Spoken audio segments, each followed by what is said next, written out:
Hello दोस्तों, welcome back to Sudhanshu official. आज हम लोग पढ़ने वाले हैं कैकेयी का अनुताप, जिसे हमारे कवि लिखे हैं मैथिली शरण गुप्त जी। और यह पाठ बहुत ही मार्मिक और ऐतिहासिक ग्रंथों से जुड़ा हुआ है, क्योंकि ये पाठ सुनने के बाद आपको सभी पद्यांश ऐसे लगेंगे मानो आपके दिल को छू जाने वाले हैं। और इस पाठ में जितने भी पद्यांश है ये बोर्ड एग्जाम में बहुत ही बार आ चुके हैं। यदि आप इस वीडियो में जितने भी पद्यांश में बता रहा हूँ सारे पद्यांशों को स्टेप बाय स्टेप देख लेते हैं तो इस बार के यूपी बोर्ड के एग्जाम में बहुत ही अच्छा नंबर आप ला सकते हैं। तो चलिए पद्यांश नंबर 1 स्टार्ट करते हैं। और हाँ दोस्तों, यदि चैनल पर नए हो चैनल को सब्सक्राइब कर देना और भाई को सपोर्ट कर देना, ठीक है। चलो पद्यांश नंबर 1 स्टार्ट करते हैं। देखिए, तो हमारा पहला पद्यांश कुछ इस तरह होने वाला है।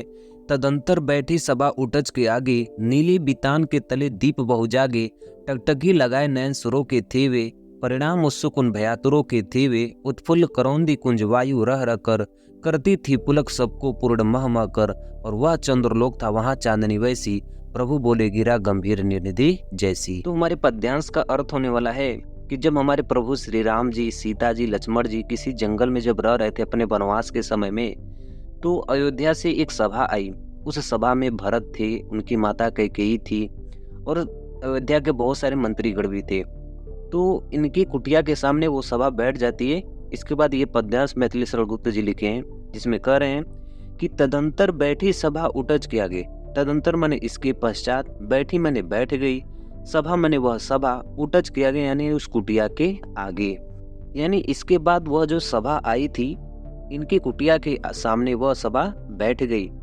उन नीले बितान यानी नीले आसमान की तले की नीचे, तले मतलब नीचे, दीप बहु जागे, दीप यानी तारा, बहुत जागे मतलब बहुत सारे टिमटिमा रहे थे। यानी नीले आसमान के नीचे बहुत सारे तारे टिमटिमा रहे थे। टकटकी लगाए यानी वह जो तारे थे वो कोई और नहीं थे बल्कि वह टकटकी लगा रहे थे। नयन यानी वो नेत्र थे, सुरों के यानी देवताओं के, यानी जो वो रात में टिमटिमा रहे थे तारे वो किसी और के नहीं बल्कि देवताओं के थे वे। परिणाम उत्सुक, वो भी परिणाम से उत्सुक थे कि इस सभा का परिणाम क्या होगा। जब राम है, कैकेयी है, भरत है, और कैकेयी और भरत के कारण ही ये पूरे वनवास उनको मिले हैं, तो कहीं प्रभु श्री राम जी कोई अनर्थ कदम न उठा ले, इस कारण सभी देवताएं डरे हुए थे, उन भयातुरों के थे। यानी जो भी देवताएं इस सभा को देख रहे थे उनके अंदर भी कुछ न कुछ भय था। फिर आगे की लाइन में कहा जा रहा है कि उत्फुल्ल करौंदी कुंज वायु रह रह कर। उत्फुल्ल यानी प्रफुल्लित करती थी, करौंदी यानी एक करौंदी का कोई पुष्प था, और वायु रह रह कर यानी उस पुष्प से जो हवाएं निकल के आती थी वो बहुत ही सबको प्रफुल्लित करती थी, यानी सबको सुशोभित करती थी। यानी कहा जा रहा है कि वो एक तो चांदनी रात थी और उस रात में कहीं एक करौंदी का पुष्प था, उस पुष्प से बहुत ही सुंदर सुंदर हवाएं निकल के आती थी, जो सभा में जितने भी लोग बैठे थे सबको बहुत ही आनंदित करती थी। फिर आगे कहा जा रहा है कि करती थी सबको पुलक पूर्ण महमा कर। करती थी यानी जो वो हवा थी सबको पुलक यानी सबको आनंदित करती थी, पूर्ण महमा कर यानी उसे वह खुशबू को महका कर बहुत ही ज्यादा आनंदित करती थी वो फूल। फिर नेक्स्ट लाइन में कहा जा रहा है वह चंद्रलोक था वहां चांदनी वैसी। इसका अर्थ बहुत ही खास होने वाला है। इसमें कहा जा रहा है कि मानो वह एक चंद्रलोक से कम नहीं था, यानी जिसमें चंद्रमा हो, तारे हो, उसके नीचे सभा बैठाई गई हो जिसमें राम, लक्ष्मण, सीता, भरत, और इतने सुंदर मौसम थे, करौंदी का फूल से सुगंधित हवाएं निकल रही थी। उस दृश्य को कवि कह रहे हैं कि मानो वह एक चंद्रलोक था और वहां की चांदनी और दुनिया में कहाँ मिलेगी।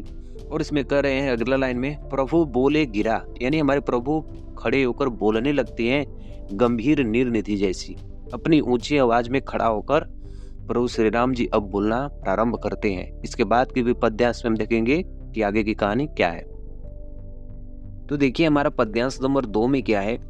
हे भरत भद्र अब कहो अभिषेक पे अपना, सब सजग हो गए भंग हुआ जो सपना। हे आर्य रहा क्या भरत अभिषेक पे अब भी, मिल गया अकंटक राज उसे जब तब भी। पाया तुमने तरु तले अन्य बसेरा, रह गया अभिषेक पे शेष तदापि क्या मेरा। तनु तड़प तड़प कर ताप्त त्याग ने त्यागा, रहा क्या अभिषेक पे हो तथात भागा। लिटरली बहुत ही सुंदर सा ये पद्यांश है। इसमें हमारे प्रभु श्री राम जी अपने छोटे भाई भरत से कहते हैं कि हे भरत भद्र, यानी हे भरत, हे मेरे छोटे आर्य, हे मेरे छोटे भाई, अब कहो अभिषेक पे। अभिषेक मतलब अपनी मनोकामना, यानी अब अपनी और कोई मनोकामना है तो वो भी कह दो, मैं उसको भी पूरा कर देता हूँ। सब सजग हो गए, भंग हुआ जो सपना।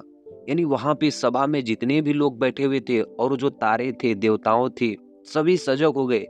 जिस प्रकार किसी व्यक्ति का सपना भंग हो जाता है ना, उसी तरह लोग सजग हो गए।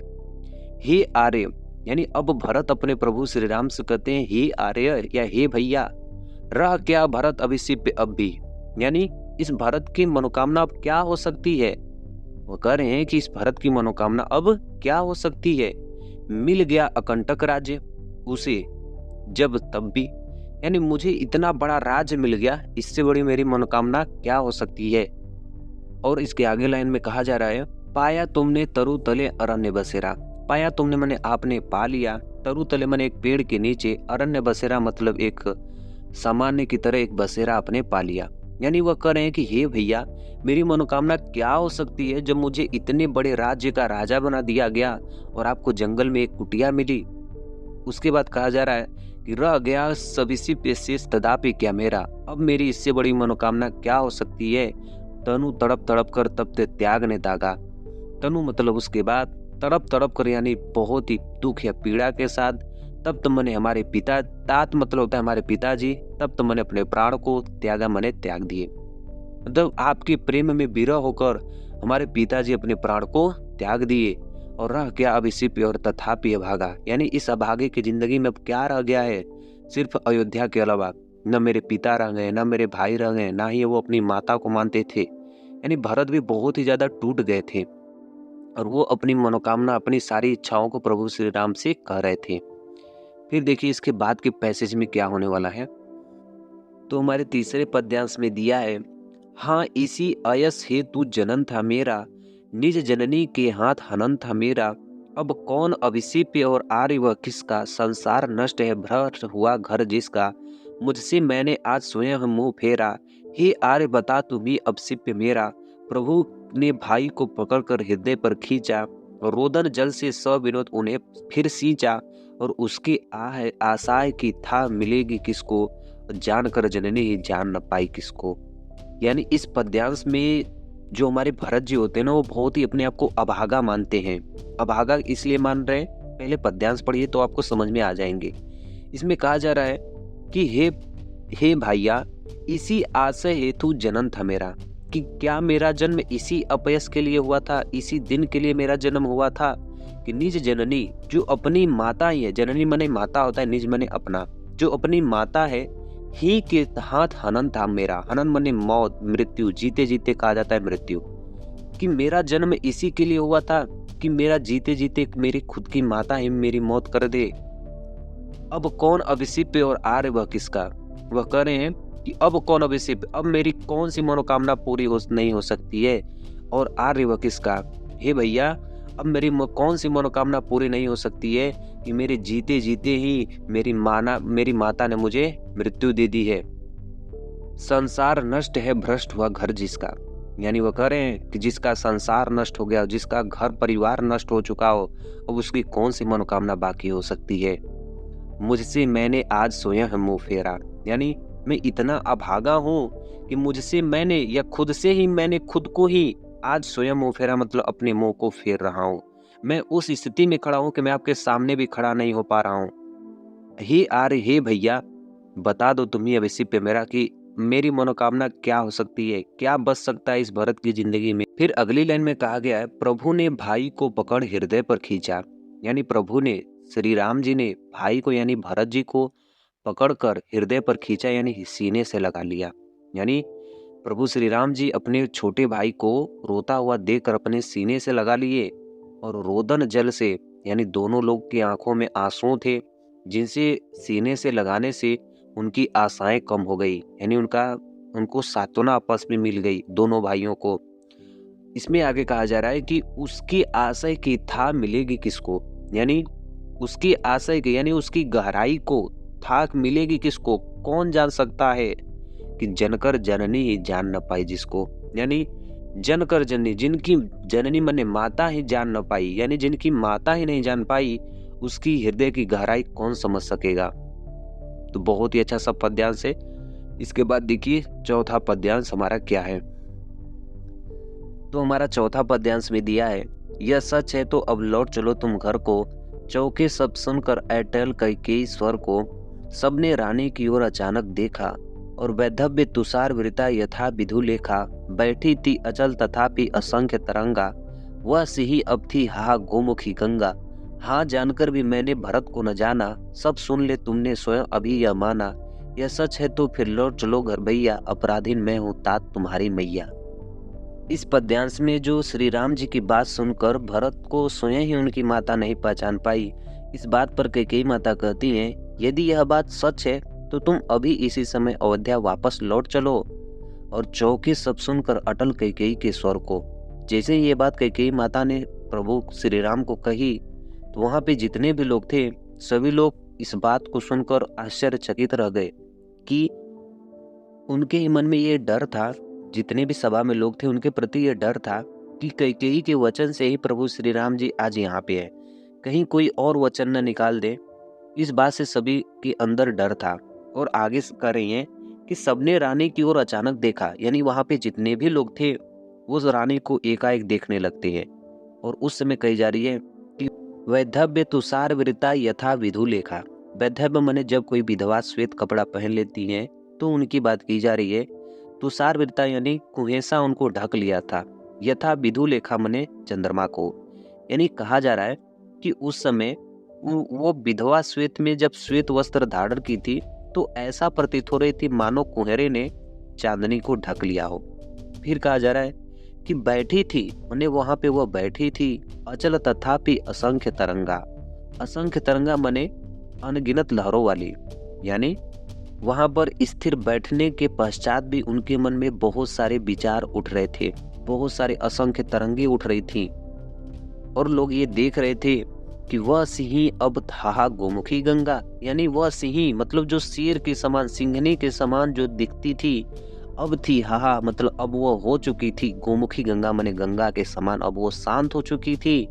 और हाँ जानकर भी मैंने भरत को न जाना, यानी वो श्री राम से कह रही है कि मैंने जानकर, मैंने मतलब अपने पुत्र को ही जानकर मैंने भरत को नहीं जान पाई। और सब सुन ले, मतलब यहाँ सभा में बैठे जितने भी लोग हैं सब लोग सुन ले, तुमने स्वयं ही यह माना कि यदि तुम्हारी बात सही है तो तुम अभी अयोध्या वापस लौट चलो प्रभु राम, और यह सच है तो फिर लौट चलो घर भैया, और अपराधीन तो मैं हूँ तात तुम्हारी मैया। यहाँ पे कहा जा रहा है कि प्रभु भरत कहते हैं कि हे प्रभु यदि ये बात सत्य है तो आप घर वापस लौट चलिए, अपराधीन तो मैं हूँ। वहां पे कह रही है कैकेयी जी कि मैं अपराधीन तो मैं हूँ तुम्हारी मैया, यानी उस चीज का अपराध मैंने किया है, वो वनवास मैंने दिया है, वो भरत के द्वारा उकसाया गया वनवास नहीं था। यानी जो हमारी माता कैकेयी हैं वो बहुत ही ज्यादा अपने आप को दोषी मानती हैं, अपराधीन मानती हैं, और कहती हैं कि जो वन भेजने का अपराध मैंने किया है इसलिए मुझे ही दंड देना, उसे मैं स्वीकार कर लूंगी, परंतु राम तुम घर लौट चलो, अन्यथा जितने भी लोग हैं सभी लोग भरत को ही दोषी मानने लगेंगे। तो यहाँ तक ये चौथा पद्यांश खत्म होता है। नेक्स्ट पद्यांश देखिए। दुर्बलता का ही चिन्ह विशेष शपथ है, पर अबला जल के लिए कौन सा पथ है, यदि मैं उपसाई गई भरत से हूँ तो पति समान पुत्र भी खूं, ठहरो मत रोको मुझे कोहू न सुन लो, ये पाओ यदि उससे सार सबे तब चुन लो, करके पहाड़ सा पाप मौन रह जाऊं, राय बर भी अनुताप न करने पाऊं, थी सनक्षत्र शशि निशा ओष टपकाती, रोती थी नीरव सब हृदय थपथपाती, उल्का सिरानी दीप्त दीप्त करती थी, सब में भय विस्मय और खेद भरती थी। इस पद्यांश में माता कैकेयी बहुत ही ज्यादा अपने आप को दोषी मानती हैं और प्रभु श्री राम से कहती हैं कि दुर्बलता का ही चिन्ह विशेष शपथ है, यानी जब कोई व्यक्ति दुर्बल हो जाता है, बहुत ज्यादा टूट जाता है तो वह कसम खाने लगता है। पर अबला जल के लिए कौन सा पथ है, अबला जल यानी ऐसी नारियां जो एकदम टूट गई हो उनके लिए कौन सा पथ है, वो भी सौगंध ही खाती हैं, यानी कोई भी स्त्री जब एकदम टूट जाती है तो वह शपथ ही खाती हैं। इसलिए वो कह रही है कि दुर्बलता का ही चिन्ह विशेष शपथ है, पर अबला जल के लिए कौन सा पथ है, यानी वो अपनी भरत का सौगंध खाते हुए कहती हैं कि किसी भी स्त्री के लिए सबसे बड़ी दुर्बलता उसका शपथ होता है। यदि मैं उकसाई गई भरत से हूँ, यदि जो आपको वनवास मिला है, यदि मैं भरत के द्वारा उकसाई गई हूँ तो पति समान पुत्र भी खोऊं, जिस प्रकार मैंने अपना पति खोया है उस प्रकार मैं अपना पुत्र भी खो लूं। ठहरो मत रोको मुझे, कहो न सुन लो। यानी पश्चाताप करते हुए माता कैकेयी कहती हैं कि ठहर जाओ, आज मुझे कोई नहीं रोकेगा, मेरी वचनों को कोई नहीं रुकेगा, कहो सो सुन लो। मतलब मैं जो जो भी आज को कह रही हूँ, सब लोग मेरी बातों को सुन लो। पाओ यदि उसमें सार सब सुन लो। यानी मेरे कथनों में कोई भी बात आपको गलती लग रही है तो भी उसे ग्रहण कर लो। करके पहाड़ सा पाप मैं मौन रह जाऊं? मतलब इतना बड़ा पाप मैंने अपने जीवन में किया है, तो क्या मैं आज शांत रह जाऊं, राई भर भी अनुताप न करने पाऊं? यानी मैं उसका पश्चाताप थोड़ा सा भी न कर पाऊं? थी स नक्षत्र शशि निशा ओष टपकाती, रोती थी नीरव सभा हृदय तपतपाती। थी स नक्षत्र का मतलब हुआ कि तारों के सहित, शशि निशा यानी चांदनी रात में, ओष टपकाती मतलब ओष टपक रही थी। उसी प्रकार रोती थी मने माता कैकेयी भी उसी तरह रो रही थी जिस तरह उस चांदनी रात में ओष टपक रही थी। नीरव सभा हृदय थपथपाती, यानी वहां पे जितने भी सभा थे उनके हृदय को थपथपा रही थी, यानी उनका समर्थन कर रही थी उनके हृदय को। फिर कहा जा रहा है कि उल्का सी रानी दीप्त करती थी, यानी जो टूट कर गिरने वाली तारों की तरह जो रानी थी, आज वो दीप्त करती थी, यानी सबको प्रकाशित कर रही थी अपने बातों से। सब में भय विस्मय और खेद भरती थी, यानी सभी के अंदर भय था और विस्मय यानी आश्चर्य था और खेद यानी दुख था। कि सबके अंदर भय इसलिए था कि कहीं रानी कोई और वचन न निकाल दे, और विस्मय इसलिए था जो इतना कठोर जैसे होने वाली रानी आज इतना कोमल कैसे हो गई। और सब में खेद भरती थी, यानी सब में शोक का भाव डाल रही थी। फिर देखिए नेक्स्ट पद्यांश में दिया है, क्या कर सकती थी मरी मंत्रा दासी, मेरा ही मन न रह सका निज विश्वासी। जल पंजर गत अब अरे अधीर अभागे, वे ज्वलित भाव थे स्वयं मुझी में जागे। पर था केवल क्या ज्वलित भाव ही मन में, क्या शेष बचा कुछ और न जन्मे। कुछ मूल्य नहीं वात्सल्य मात्र क्या मेरा, पर आज अन्न सा हुआ वश्य भी मेरा। थूके पर त्रिलोक भले ही थूके, जो कही कहे क्यों न चूके। छीने न मात्र पद किंतु भरत से मुझके, हे राम दुहाई करूं क्या मैं तुमसे। बहुत ही वेरी इंपॉर्टेंट है भैया। चलो देखिए इसका पद्यांश क्या होने वाला है।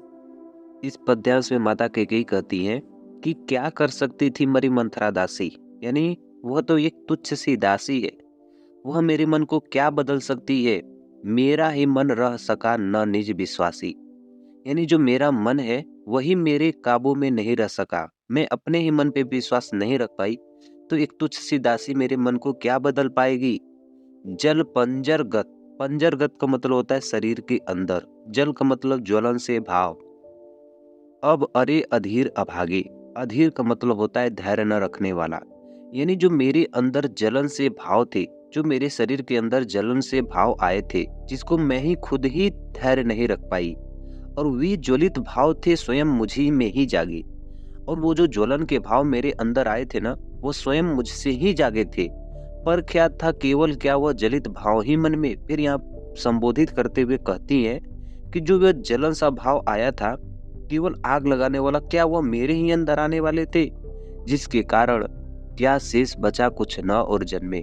जिस कारण जो वह ज्वलन के भाव मेरे अंदर आए थे, क्या शेष बचा उस जलन के भाव के यदि मैंने पूरा ही किया, तो क्या शेष बच गया इस दुनिया में, कुछ न, कुछ भी नहीं रहा और न जन्मे, यानी इस संसार में।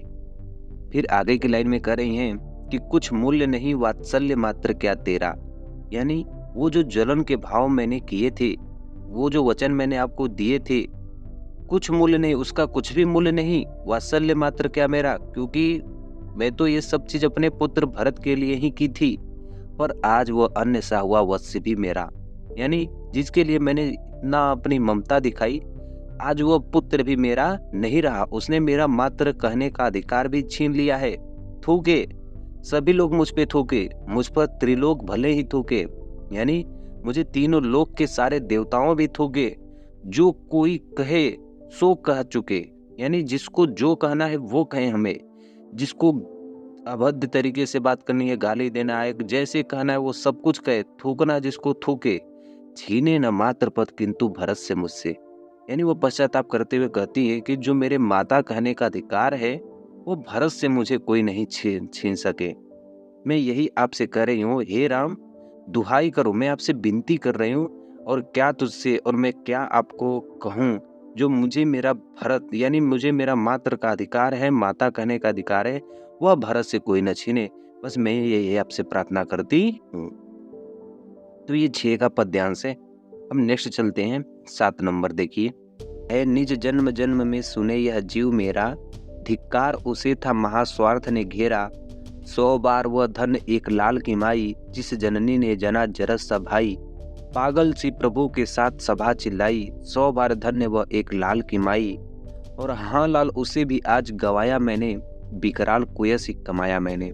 तो इस पद्यांश का अर्थ में जो माता कैकेयी होती है वो अपने आप को बहुत ही ज्यादा पश्चाताप करते हुए कहती हैं कि निज जन्म जन्म में सुने यह जीव मेरा, यानी लोग मेरी बातों को जन्म जन्म तक इस बात को याद रखेंगे कि धिक्कार उसे था महास्वार्थ ने घेरा, कि अपने स्वार्थ में घिर कर वह रानी कैकेयी ने अधर्म के मार्ग का अनुसरण किया, जिससे पूरी अयोध्या का नाश हो गया। पूरी अयोध्या उनके कारण टूट गई। ऐसा उन्होंने अनुचित कार्य किया था, जिन्होंने धर्म के मार्ग पे नहीं चलकर बल्कि अधर्म के मार्ग में चलकर पूरी अयोध्या को उन्होंने तोड़ दिया था। अब जिस महल में राम न हो, सीता न हो, लक्ष्मण न हो और वहां के दशरथ राजा भी मर चुके हों, तो वो पूरी अयोध्या ही टूट चुकी थी। फिर इसके बाद कहा जा रहा है सभा के द्वारा कि 100 बार वह धन एक लाल की माई, यानी वैसी माता का धन्य धन प्रणाम हो, 100 बार प्रणाम हो जिन्होंने भरत जैसे पुत्र को जन्म दिया है। और पागल सी प्रभु के साथ नहीं, जिस जननी ने जना भरत सबाई, कि ऐसी माता को प्रणाम है जिन्होंने भरत जैसा भाई यानी श्री राम के भाई को जन्म दिया है। और पागल सी प्रभु के साथ सभा चिल्लाई, यानी श्री राम जी के संग पूरी सभा चिल्लाने लगती है, यानी पूरी सभा उनका समर्थन करने लगती है, उनके बातों को मिलाने लगती है। फिर उसके बाद 100 बार वह धन्य एक लाल की माई, फिर वह स्वीकार करती है कि हाँ वैसी माता का 100 बार धन्य है जिन्होंने भरत जैसे पुत्र को जन्म दिया है।